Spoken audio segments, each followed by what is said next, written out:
Programa Diversos. Oferecimento Labuche Boutique Sensual.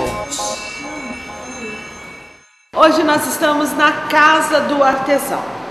É um espaço pouco frequentado ainda pelos cuiabanos. E o espaço que eu vou te mostrar é menos frequentado ainda. Nós vamos no museu. Tem um museu de artesanato aqui na Casa do Artesão. E hoje nós vamos explorar esse museu. Vamos lá?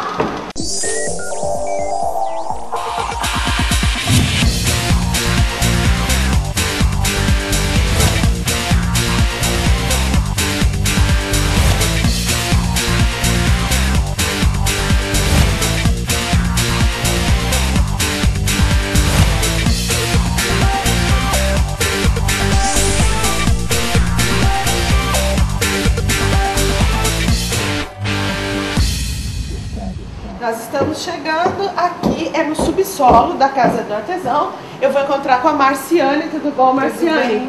Marciane, ela é responsável pelo Museu do Artesanato aqui da Casa do Artesão. Marciane, é muito frequentado aqui? O museu está recebendo uma média de 20 pessoas a 30 por dia. Isso é bom ou ainda é muito pouco? É pouco, porque a casa recebe em torno de 300 pessoas por dia. Então as pessoas não se dão ao trabalho de descer e saber o que tem aqui? Porque o museu está recente, ele foi reinaugurado em março, né? Então ainda nós estamos num processo das pessoas conhecerem o museu. A gente pode conhecer? Pode, vamos entrar aqui. Marciane, qual que é o seu trabalho efetivamente aqui no museu? Então, eu sou formada em História, né? E o objetivo do meu trabalho aqui é preservar o acervo, fazer levantamento de pesquisa sobre o acervo e sobre o ideal do museu, que ele é o Museu do Artesanato, sobre a valorização disso, né? E a valorização da cultura. Então, eu cuido do acervo e consequentemente, a gente vai o tempo todo elaborando novos planos. Por exemplo, a gente tem um plano educativo que traz os alunos aqui no museu para eles conhecerem a nossa história. E qual que é a reação dos alunos aqui? Eles ficam impressionados. Eles ficam assim, eles veem que praticamente tudo que tem aqui faz parte do cotidiano deles, e eles não se davam conta disso, né? Que é aquela coisa que a gente faz história todo dia. Então, às vezes a gente tá num contexto, naquela tribulação, e fala assim, mas isso aqui, eu não vivo isso aqui. Não, você vive, só que você nem vê. Então, aqui é o momento de parada. As pessoas que fizeram essas peças aqui nem imaginavam que estavam fazendo história. Exatamente, é isso que o museu, o objetivo dele é essa valorização. Por exemplo, esse nicho que a gente fez aqui de santos e relicários e oratórios, porque Mato Grosso, o Brasil, né, é uma colonização portuguesa cristã, católica cristã. Então a gente fez há muito isso nos artesãos, de produzirem artesanatos de madeira, como essa Esse santa. Aqui é madeira. Essa aqui santa. A gente tem uma santa, Nossa Senhora do Pantanal. Nossa Senhora do Pantanal, que eu não conhecia. E madeira e cerâmica, que é o básico aqui. Desse nicho aqui. Marciane, como que você cataloga as pessoas que fizeram esse artesanato? Você sabe quem fez essa Nossa Senhora do Pantanal? Quando que ela fez? Como que você faz esse trabalho de catalogação? O museu, ele é um museu que foi idealizado mais ou menos em 1970 pela senhora Maria Lígia, que foi primeira-dama do Estado. Então ela idealizou esse museu. Só que não tinha esse processo científico de catalogação. Isso a gente vai mostrando. Essa sala aqui que nós vamos entrar aqui é a sala que a gente chama de sala temática, que é indígena, né? Porque os índios, que a gente não deve chamar de índio, deve chamar de nativo, tudo que eles trabalham, tudo que eles fazem no cotidiano. E isso trouxe para nós não índios, né? Então as peças elas foram doadas por esse acervo, e a gente começou a catalogação. Há muitas peças que não há autor, por exemplo, esses cocares. A gente não sabe de quem é, isso que eu ia te perguntar. A gente não sabe. Que tribo foi? Não, a tribo a gente sabe. Vamos ver aqui. O cocar indígena de etnia Pareci. Isso. Então, a apresentadora boa. Pareci, que é da região de Campo Novo, dos Parecis. Dos Parecis, dos índios Parecis. Então, aqui, por exemplo, nessa sala indígena, a gente praticamente não tem quem são os autores. Mas a pesquisa científica é isso, é você buscar quem fez. Aí, talvez a gente nem saiba se esse índio ainda existe. Exatamente. Não sabe nada ainda dele. Né?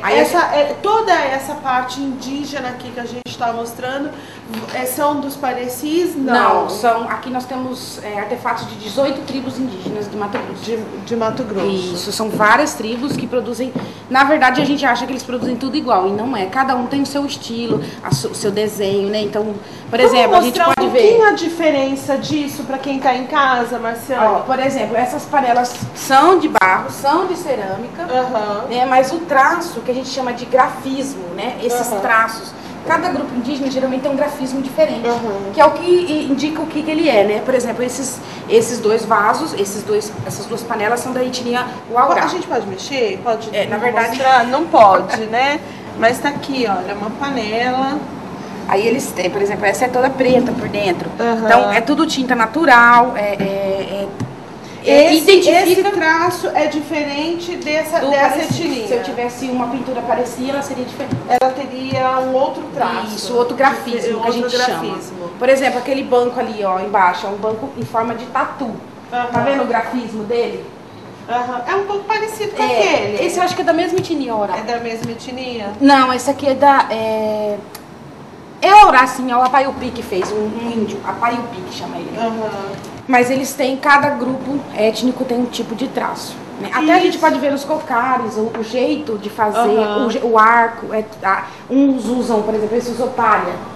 Né? E aqueles lá já usam algodão. Vou dar uma olhada aqui para mostrar essa diferença, né? Israel, pega o detalhe. Esse aqui aqui, ó. Esse daqui ele usou palha aqui, né? E as penas. Que isso daí é uma convivência deles. Aqueles dois são bororos. Esse aqui esse daqui já é um algodão, né? Esse já é da mesma etnia da panela. Isso tem todo um trabalho que você faz como historiadora. Isso, de pesquisa. E aqui, Marciane, o que era aqui antigamente, esses prédios? Vamos falar um pouquinho desse prédio da Casa do Artesão. Então, o prédio, ele é um prédio idealizado no início do século XX. O prédio, a gente não tem exatamente, mas ele deve ter sido construído em 1910, 1911. Ele fez parte de um projeto do governo do estado, que era o Pedro Celestino, de construir grupos escolares, que são hoje as escolas mistas, que todos nós conhecemos, que é meninos e meninas. Até o início. Que até então não tinha. Não tinha, era só escola de meninos ou só escola de meninas. Então, esse prédio todo era uma escola. Chamava Grupo Escolar Senador Azeredo, que funcionou até 1970. E aqui embaixo já era assim, porque a gente está gravando aqui e a gente está escutando um barulho, as pessoas caminham aqui porque é tudo de madeira, então é o assoalho da casa em cima. Que é então aqui não devia de ter nada. Porque aqui era o porão da escola. Era o porão. Nós até recebemos pessoas que estudaram aqui, que são velhinhos já, que têm 80 anos, eles falam assim... Quando o professor queria assustar a gente, ele falava que ia mandar a gente pro porão. Que era esse espaço aqui. Até porque devia ser muito escuro, né? Vocês fizeram todo um trabalho de restauração aqui, com essas luminárias. É todo climatizado, todas as salas têm ar-condicionado. É um ambiente bem gostoso de você vir aqui. Foram 3 anos de reforma, só nesse espaço aqui para ficar utilizável, né? Porque estava muito deteriorado, porque o prédio tem mais de 100 anos, né? Então, aqui nós estamos falando de cerâmica. Essa sala é a sala de cerâmica, né? Que é um traço forte aqui de Mato Grosso. A maioria das cerâmicas daqui são de São Gonçalo Beira Rio, que é uma comunidade ceramista da região. Todas essas deste lado de cá vivem disso, né? Foram restauradas. Elas pertenciam ao acervo que foi doado ao Museu do Artesanato agora, né? Então, esse daqui a gente já sabe que é um pote de farinha, que foi feito pela Dalvete, Nilce Dalvete, em 1980. Isso está essas com peças, 30 anos. Essas peças têm 40 a 30 anos. E elas estavam bem deterioradas, aí foi restaurado. Quem faz esse trabalho de restauração aqui no estado, Marciano? Nós temos, quem fez todo o trabalho de restauração das peças deste museu foi a Cleusa Silvério. Ela trabalha como restauradora. Ela tem Fragmentos é o nome da empresa dela, ela trabalha muito bem. A gente vai ver mais ali umas outras peças de metal que ela restaurou muito bom. Então, aqui a gente tem essas cerâmicas, a galinha, que não pode faltar, né? Que é muito característico nosso. Que a moringa, quando as crianças, as alunos vêm aqui, eu falo assim, vocês sabem o que é isso? Eles falam, é uma galinha. Eu falo, não é uma galinha, é uma moringa. Eles não sabem o que é moringa. Então, é a gente trazer a criança para uma convivência que ela não sabe nem o que é. E você que está em casa sabe o que é moringa? Não? Então a Marciane vai explicar o que é uma moringa. Né? A gente não conta, é moringa daqui, não. A gente conta que as pessoas não tinham água encanada, né? Uhum. Então elas buscavam no rio e colocavam no pote ou na moringa para a água ficar fresquinha, porque não tinha geladeira. Aí as crianças ficam assim, mas o barro tem essa característica, de deixar, né? água. As crianças ficam impressionadas assim de como que era difícil antes, né? E como que a gente sempre consegue dar um jeito de melhorar a nossa vida, sempre.